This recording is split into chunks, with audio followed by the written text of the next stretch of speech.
How to enable the wake on wrist raise. This is a gesture whenever you raise your hand and the watch is on your wrist, it'll wake up the screen for your Amazfit Balance or the Amaz smartwatch. So I'll show you now where to go to enable this setting and make changes to it. So first things first, let's just say you are currently in the clock face, viewing the clock face like this here. You will swipe down from the very top like this, and you're gonna see the settings option right there. So go ahead and tap on that one time.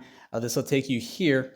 Then you wanna go to the display setting right there. And once you enter here, you're gonna see these different display options or settings.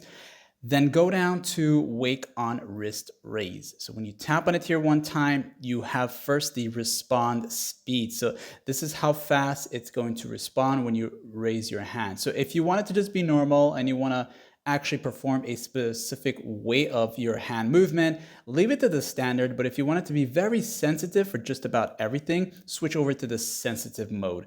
Now you can just swipe back like this here to go back and go to enable status. So if you want this to be on all the time, every time you have it enable status as always, where it says all day here, then every time you raise your hand for that gesture, it's going to wake up your screen. You have the smart option here. You also have the scheduled mode where you can set it to turn on throughout the day at a specific time. And when you go into it, you got the start time here. You can set it to the start time and then you'll set it to the end time. Notice how that goes to end time, and then you just switch it to whenever and then press the check mark, and it's going to turn on from that set time to the end time that you set it to, or switch it back to smart, which is going to help you save some battery life, or the all day at the default settings. And if you don't want it on at all, just go to off like and sub.